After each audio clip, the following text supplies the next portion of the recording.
2 वर्षांपासून कापडणे गावात उमेश अंबादास शिलावट व राहुल पांचाळ या 2 गावगुंडांनी रस्त्यावर कपडे काढत कोयता फिरवत गावात दहशत निर्माण केली आहे। गावकऱ्यांना होणाऱ्या सातत्याच्या त्रासामुळे गावकरी देखील हैराण झाले। यामुळे संतप्त झालेल्या गावकऱ्यांनी एकत्र येत आज जिल्हा पोलीस अधीक्षक कार्यालयावर धडक दिली आणि गावगुंडांवर कारवाई करण्याची मागणी केली आहे। योगेश पाटील या ठिकाणी ज्या दिवशी घटना घडली तर त्या दिवशी त्यांनी पूर्ण गावामध्ये 10वीच्या बोर्डांमध्ये सुद्धा कोयता फिरवलेला आहे। या ठिकाणी पूर्ण कोयता फिरवत या ठिकाणी माझ्याजवळ आम्ही फॅमिलीसह लग्नाला जात होतो। माझी गाडी उघडून माझ्यावर हल्ला केला आणि त्याच्या आधी धनगरांची गाडी होती, त्याला ड्रायव्हरला कोयता लावला आणि त्याच्यानंतर ती आमच्याकडे फिरले। जणू काही ते आमची लुटालूट करण्यासाठी त्या ठिकाणी भर चौकात आलेले होते। जसं आम्ही प्रतिकार केला, आम्ही भैयादादा आले, सर्वांनी प्रतिकार करून आमचा सर्व फॅमिलीचा जीव त्या ठिकाणी वाचवलेला होता। हे बघून आमची आई जी होती ती फार अटॅक आल्यासारखी झाली होती, म्हणून आम्ही त्या ठिकाणी निघून गेलो। आणि जेव्हा ते पोलीस स्टेशनमध्ये गेले, पोलीस स्टेशनची वागणूक आम्हाला काही आवडली नाही आहे। त्या ठिकाणी पूर्णपणे विकलेलं पोलीस स्टेशन आहे असं म्हणायला काही हरकत नाही, कारण ज्या सामान्य व्यक्तीसुद्धा त्या ठिकाणी जात नाही। कारण जेव्हा आम्ही विचारलं की यांच्यावर केसेस किती, तर एवढे झगडे करूनसुद्धा एकही केस त्यांच्यावर नाही आहे। म्हणजे त्याच्या ज्या आरोपींवर त्यांची किती साथ आहे हे आमचं लक्षात आलेलं आहे। या लोकांची नावं काय आहेत नेमकी? राहुल पांचाळ आणि उमेश शिलावट हे नाव आहे त्यांचे। आणि कोयता फिरवणं हे त्यांच्या भरपूर CCTV कॅमेरामध्ये सापडले। आम्ही हे सुद्धा दिलं आहे, आम्ही SP ऑफिसला निवेदन दिलं, त्यांना रिक्वेस्ट केली आहे की जर लवकरात लवकर जर हे केलं नाही तर आम्ही आमचा निर्णय गावकरी घेऊ। कारण पूर्ण हे गाव आहे, त्या गावांचं विचारून घ्या।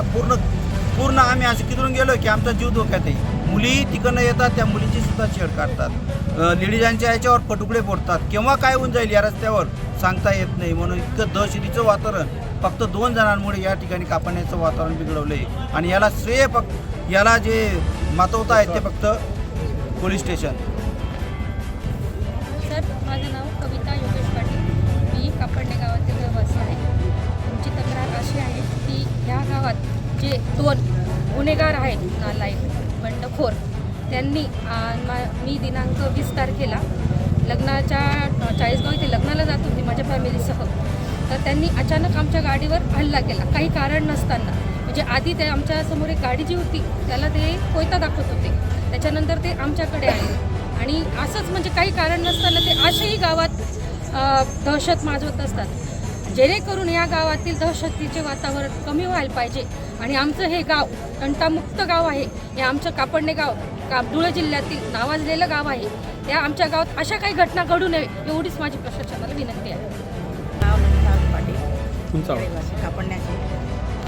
माझं असं एकच म्हणणं आहे की हे जे गुंडखोर आहेत त्यांना हद्दपार करून बाहेर काढायचं आणि ते मुलींना सगळ्यांना त्रास देतात। आणि त्यांनी जर ॲक्शन घेतलं नाही पोलिसांनी तर आम्ही गावाला सगळे गाव मिळून आम्ही ग्रामपंचायत सगळं आम्ही जे ग्रामसभा सगळे आम्ही भरू आणि जे गाव करतील ते आमच्या वगैरे प्रशासनाने ही कारवाई करायची आणि त्यांना गुंडांना हद्दपार करायचं। आणि त्यांनी जे व्हिडिओ टाकलेले होते मालेगाव याच्यावरनं, लहान मुलीच्या याच्यावरनं, त्यांनी काय सांगितलं की बा हे बंडखोरांना शिक्षा द्या, ते स्वतः बंडखोर होऊन ते दुसऱ्यांना शिक्षा देता, यांना फाशीची शिक्षा व्हायला पाहिजे। मी स्वाती अमोल पाटील, मी रहिवासी सुरतला राहते, पण हे माझं माहेर आहे।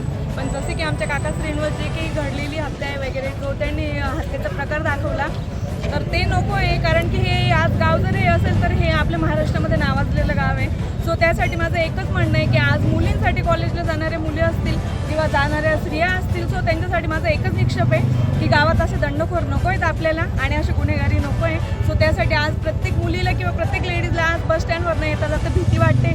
सो ते नको आहे। पोलीस प्रशासनाला माझी एकच विनंती आहे की त्यांना लवकरात अटक करून किंवा त्यांचा काहीतरी निक्षेप लावावा। गेल्या 2 वर्षांपासून या गावगुंडांकडून होणाऱ्या त्रासाविरोधात ग्रामस्थांनी सोनगीर पोलीस स्टेशनला वारंवार तक्रारी केल्या। मात्र सोनगीर पोलीस स्टेशनकडून आरोपींवर कारवाई करण्याऐवजी ग्रामस्थांना त्रास दिला जात असल्याचा आरोप ग्रामस्थांनी केला।